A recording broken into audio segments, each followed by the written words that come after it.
A 7.7 magnitude earthquake has struck Myanmar and Thailand. It was followed by a strong aftershock that rippled across Southeast Asia.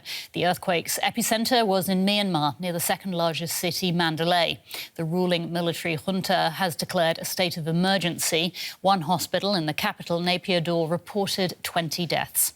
The tremor also shook neighbouring Thailand, including the capital, Bangkok. The quake brought down a skyscraper under construction there. At least 3 people have been killed and dozens of building workers are still missing.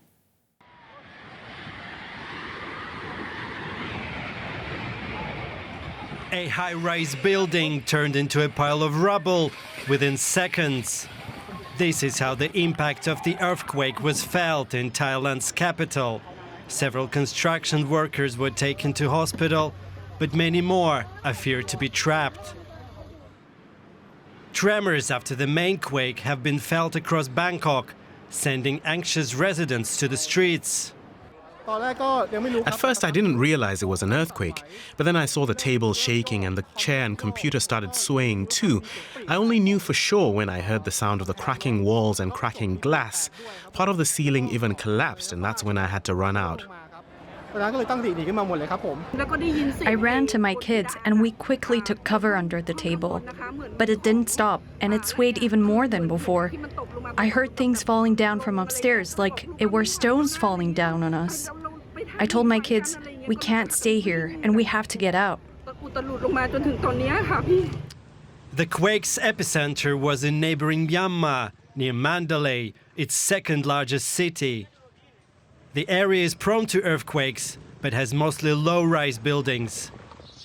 Myanmar's military junta declared a state of emergency in 6 regions, including the capital, Naypyidaw. But in the country ravaged by a civil war, it's not clear how aid could reach severely damaged areas. I'm joined now by journalist Dave Grunbaum in Bangkok. He previously lived in Myanmar. Dave, welcome. What can you tell us about the situation in Myanmar? How well equipped is the country to handle a crisis like this? This is a country that's not well equipped at all to handle a crisis like this. You have to keep in mind, this is one of the poorest countries in Asia. And even in the best of circumstances, it would really struggle with a situation like this.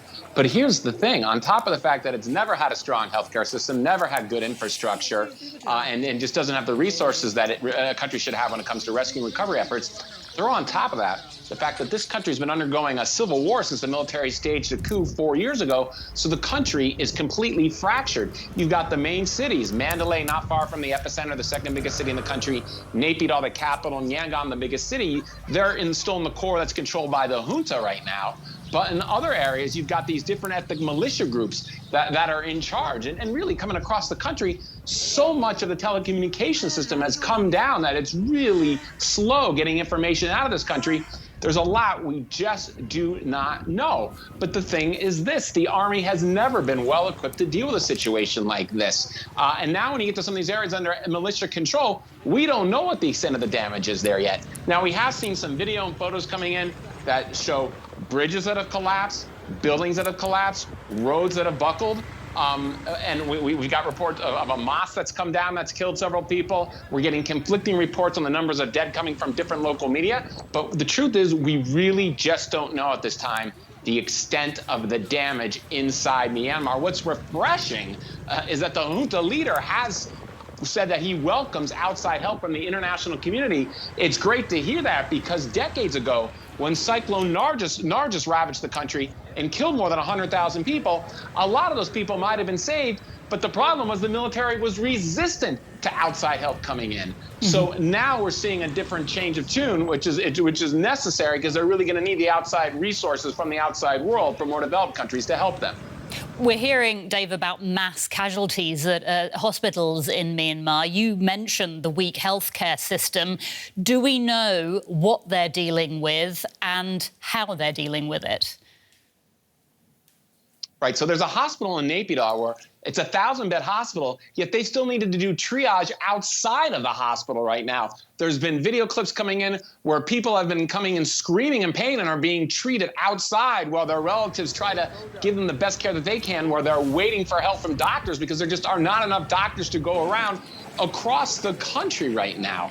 So they are really struggling to deal with this. In any situation, Myanmar would really struggle to deal with the situation, but you couple to that what the civil war has done and completely ravaged the healthcare system and the resources across the country, this just makes this much, much worse. And if we can just talk for a moment about what's happening in Thailand, a high-rise building that was under construction has collapsed in Bangkok. We saw those pictures earlier. What is the latest there with that collapse?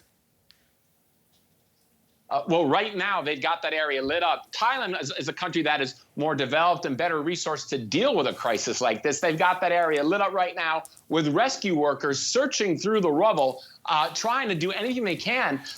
We got a report this evening that they believe there may be more than 80 people trapped under that rubble. And of course, time is of the essence, because the sooner they get to people, of course, if anyone who's badly injured, the sooner they get to them, the better the chance they have of survival. But it is nighttime now, and even though that area is lit up, nighttime always complicates this effort. So there's a mass search and rescue mission going on right now at that site where the building collapsed. But the question is, how many of those people are still alive, and can they get to them in time? The clock is ticking as the country just prays that they can save as many people as possible.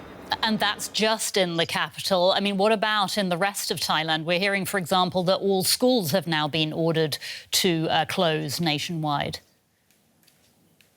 Yeah, certainly all schools have closed down nationwide right now. We're going to see how many days that may go on. But if you look at the situation right now, we don't have reports of deaths anywhere outside of Bangkok right now. We don't have reports yet of significant injuries outside of Bangkok. Now, I'm not going to say that there aren't any, because again, there are some really remote and rural areas. And so we really want to get a better count in terms of what may have happened near the Myanmar border, on the Thai side of the border near Myanmar. We don't have a completely clear crystal picture yet on that.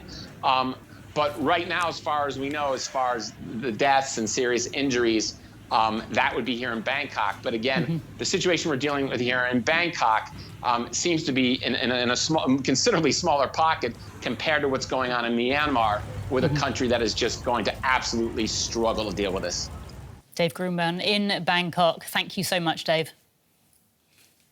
Thank you. And for more, we can speak to Poppy McPherson. She's the Reuters special correspondent for Southeast Asia, based in Bangkok and also used to live in Myanmar. Welcome, Poppy. What can you tell us about the situation in Myanmar? How serious are things looking there? Oh, well, as you said in your report, it's difficult to know the scale yet. I think that there are communications issues. It's hard to reach people on the ground in some of the affected areas. But we are getting some information now that indicates that this is very serious. There have been building collapses in a number of areas. At least three people have died in a mosque in one area. And there are reports of other building collapses. But yeah, the scale is difficult to determine right now because it's very hard to reach people on the ground. It seems that communications are down in a lot of areas. We're hearing about mass casualties at hospitals in Myanmar. I mean, what do you think they're having to deal with right now? The healthcare infrastructure in Myanmar is really in tatters following the coup a few years ago and the civil war that's engulfed the country since then. So we're talking about a country where healthcare is already incredibly stretched. A lot of doctors have either left the country or are no longer working in government hospitals.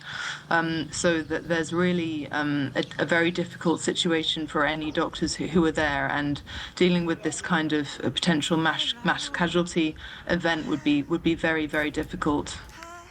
In Bangkok, a high-rise building that was still under construction collapsed. We saw the pictures earlier. Are there any official numbers yet on how many people are trapped or missing?